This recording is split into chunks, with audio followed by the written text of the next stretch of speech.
I hate introductions, so I'm just gonna get straight to it. Norse mythology. We finna read the next chapter. This one is called Apples of Immortality.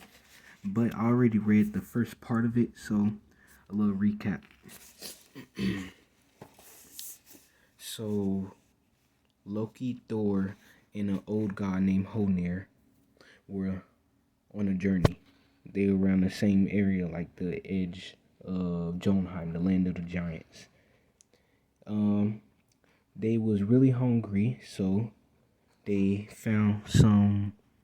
So they was looking for some food, and then eventually they heard some cows and shit. So then they came up into this beautiful land, a whole bunch of mildews and vast lands and stuff. It looks pretty. And then they found a cow. So they got the cattle in. They tried to cook it multiple times, but it just was never cooked. And then that's when they heard laughter. That laughter was from a giant bird. And he was just laughing at them like it's some strange magic put on that thing. And I'll be happy to remove it for you if you give me a piece of that meat. And they was just like, yeah, you could get a piece of that meat just as long as we get get the shit on the road, because they was hungry. And so that's when they did the cooking and stuff. But then, when they got done, when they finally opened up the pot and shit, that bird took a large proportion of the meat. And Loki wasn't having that, so he threw his spear at him. But for some reason, he came flying with the spear. So now he's stuck. His hands won't be released from the spear. And the bird is just flying really fast. And I forgot to mention that this bird is fucking huge. Like really, really huge. And this bird dragged his ass through the fields and shit. He's like, I'm literally gonna die if you keep on doing this. So then that's when Loki was like, that's when the bird's like, maybe you should die. Maybe you should die, bitch. And then that's when they had made a deal with each other. And the bird asked for one of those apples of immortality from Edom. Edom is a goddess who keeps all the other gods youthful. So like whenever a god starts showing signs of getting older, they take a bite of that apple and they get turned back to springtime of youth, and they full of energy again. So the bird wants one of those apples of immortality. I think he either wants one of the apples or he say he wants Edon herself. But yeah, that's about the recap. So now Loki, he lost his appetite because of that shit, and the bird flew away. And now it's the next day. So this is where I'm gonna be reading. The next day, Edom was walking through Asgard, greeting the gods, looking at their faces to see if any of them were beginning to look old. She passed Loki. Normally Loki ignored her, but this morning he smiled at her and greeted her.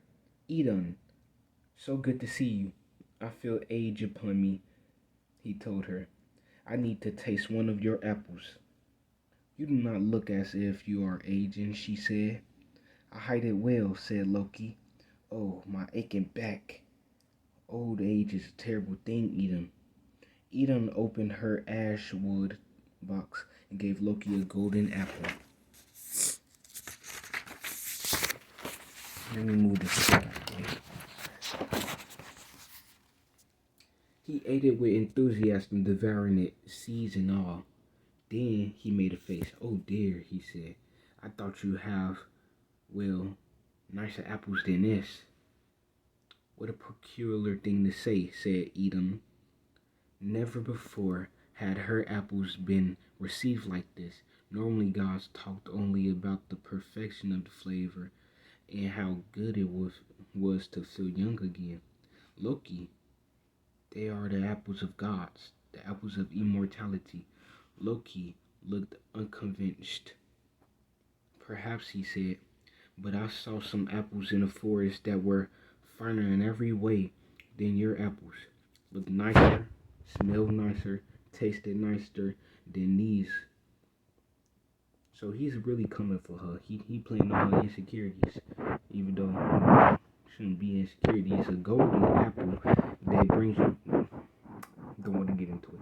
I think they were apples of immortality too. Perhaps a better kind of immortality than yours. He watched expressions chasing each other across Eden's face: disbelief, puzzlement, and concern. These are the only apples like this that there are. Hold up. These are the only apples like this that they are. No, that there are. Okay. She said. Loki shrugged. I'm just telling you what I saw, he said. Eden walked beside him. Where are these apples, she asked. Over there. Not sure I could tell you how to get there, but I could take you through the forest. It's not a long walk. Oh, maybe it's the same forest with that fucking bird. She nodded. But when we see the apple tree, said Loki, how will we be able to compare those apples to the ones in your ash box in Asgard? I mean, I could say they are even better than your apples, and you would say, nonsense. Loki, these are shriveled crab apples. Compared to my apples, and how could we tell? So these are shriveled crab apples. Compared to my apples, and how can we tell? Don't be silly, said Eden. I will bring my apples. We will compare them. Oh, said Loki. What a clever idea. Well then, let's go. He led her into the forest, Eden holding tightly to her ash box, containing the apples of immortality. After half an hour of walking, Eden said, Loki, I'm starting to believe that there are no other apples and there is no apple tree. That's unkind of you and hurtful, said Loki. The apple tree is just at the top of the hill right there. They walked up to the top of that hill. There's no apple tree here, said Eden, only that tall pine with an eagle on it. Is that an eagle? Asked Loki. It's a very big. Yup, that's an eagle. Oh, that's that nigga. The one who beat Loki half to death. As if it hurt them, the eagle spread its wings and dropped from the pine tree. No eagle am I, said the eagle. So you're not an eagle, but it says that you are an eagle. But the giant Thiazi, all in eagle shape, it's a giant. Here to claim the beautiful Eden, so he did want her instead of her apples. Wait, or both. You will be a companion to my daughter, Skadi, and perhaps you will learn to love me. But whatever happens, time and immortality have run out for the gods of Asgard. So say I. So says Thiazi. It sees Eden in one talon claw in the ashwood. Hold up. Going to the next one. And the ashwood box of apples in the other. And it rose into the sky above Asgard and was gone. So that's who that was, said Loki to himself. I knew it wasn't just an eagle. Yeah, because he did fuck him up. He literally mopped his shit across the ground. So yeah, of course that was no goddamn eagle. That was a motherfucking giant named Thiazi. And he made his way home, hoping vaguely that nobody would notice that Eden and her apples were gone. This nigga really just sold Eden off. He just really sold her ass off. What is he gonna do about this now? Cause there ain't no way. Ain't nobody gonna notice. They gonna start getting old. They gonna be like, where Eden at? And then Thor gonna be like, Loki. And Loki gonna be like, hey, don't look at me now. She wandered off into that forest over there.